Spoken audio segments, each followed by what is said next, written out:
This is AM Agenda. With me now, Labor MP Andrew Leigh and Liberal MP Josh Frydenberg. Josh, to you in Melbourne, first of all, Kevin Rudd, as I put to Penny Wong and Barnaby Joyce just a moment ago, well ahead as preferred Prime Minister, 22 points in front. That compared to, well, Mr Abbott was 12 points in front of Julia Gillard in that last news poll before she was deposed. Well, I'll take you back, Kieran, to 1993 when John Hewson was the preferred PM, ended up losing that election.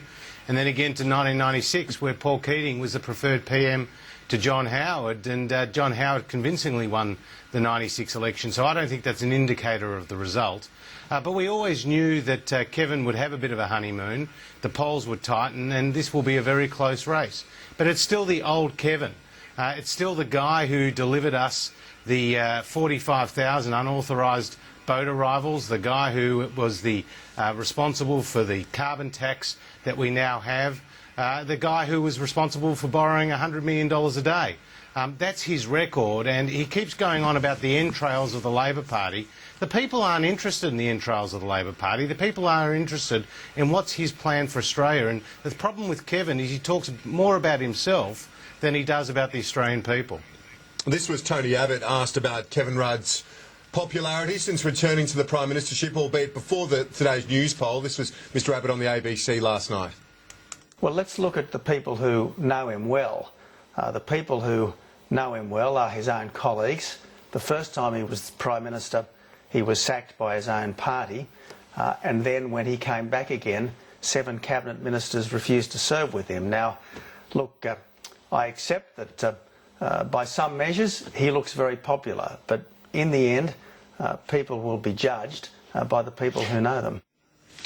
To you, Andrew Leigh, on this, I know you've always questioned the predictive capacity of opinion polls, but in their reflective capacity, this must be encouraging for the Labor Party.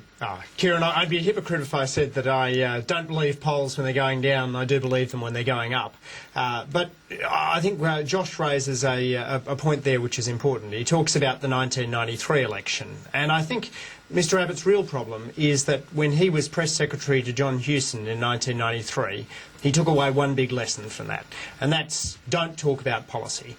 And the reason I think Australians are starting to tire of Mr Abbott now is that they understand that he's very good at delivering snappy slogans, but they're just not sure what he stands for.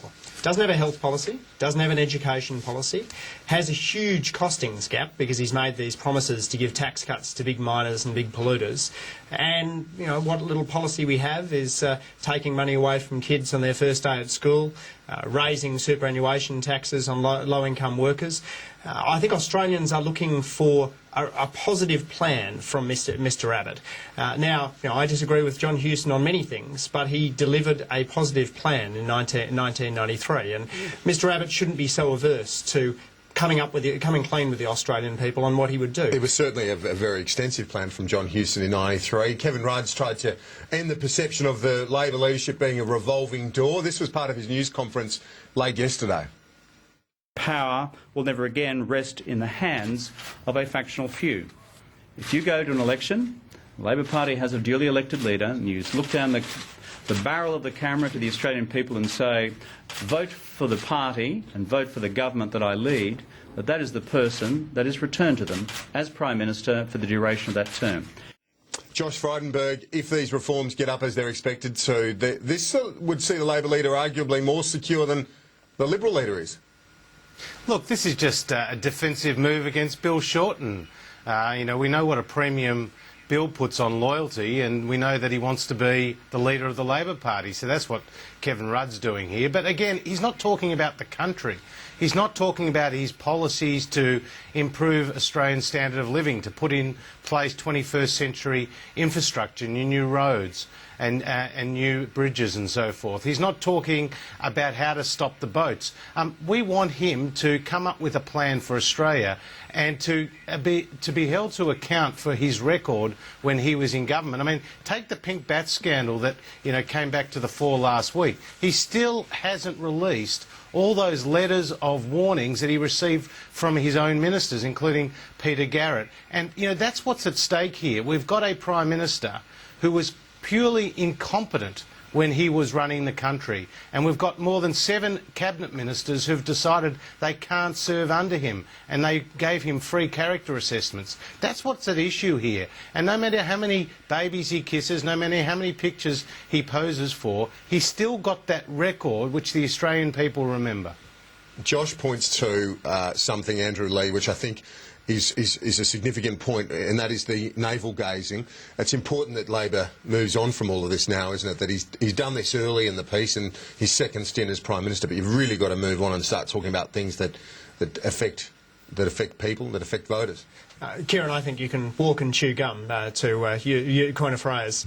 It's very clear that Mr Rudd has been speaking about our infrastructure investments, the national broadband network, the doubling of roads spending and quadrupling of rail spending. But at the same time, he wants Australians to have the certainty that if they vote for a Prime Minister, that's the Prime Minister they'll get. It worries me that in the last 12 years, Labor's had 7 leaders, 2 of them twice. I think that makes it difficult to do serious long-term reform. I think on the coalition side, they also haven't given their leaders a fair chance. Brendan Nelson and Malcolm Turnbull both were denied the chance to face an election. So I think if you want to do serious, real reform, then you want to make it more difficult to change leaders when polls wobble around a little. We've only got a couple of minutes left. I want to ask you about the asylum seeker matter. We saw a boat load of 34 asylum seekers threaten essentially self-harm and had a merchant vessel diverted back to Australia. They were going to take them back to Indonesia. It was diverted to Australia. It should not be a situation where people can make threats and to people that have come to their aid, to their rescue. Threats of violence are completely unacceptable, Kieran, but I think this does speak to the really difficult situation that we're in here, having now been blocked by the Coalition and the Greens from getting our Malaysia agreement through. I believe that would have worked at the time because it's part of a regional solution, working with Indonesia, not against them. The Indonesians have been... But that's all history. You need something now. You've got to do something now before the election to show people we can manage this.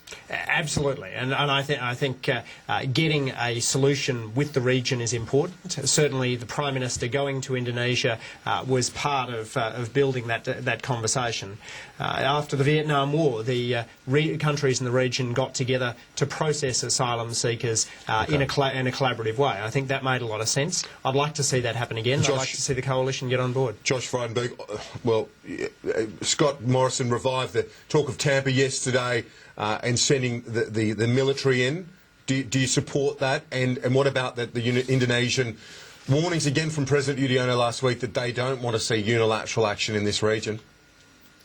Well, look, we need some deterrence in place, and Kevin Rudd is responsible for this massive policy failure. I mean, more boats have arrived in the first 6 days of Kevin Rudd Mark II than in the last 6 years of the Howard government. That's what's at issue here, and we have had our 3rd immigration minister in just 6 months. The Labor Party has no solutions to this issue. We did something that worked in the past. We didn't need Indonesia's approval because we didn't breach Indonesia's territorial integrity. Turning back the boats is part of a 3-pronged solution with offshore processing and temporary protection visas. Neither one of those in isolation is going to provide the answer. You have to have all 3 of them. And we've done it before, and we'll do it again, Kieran. Josh Frydenberg, Andrew Leigh, gents, good to see you. Thanks very much. Thanks, Kieran. Thanks, Josh. Thanks, guys. A quick break on AIM Agenda. When we return, I'll have Martin O'Shannessy from Newspoll, my chat with him about today's poll, and also Craig Emerson, the former Trade Minister.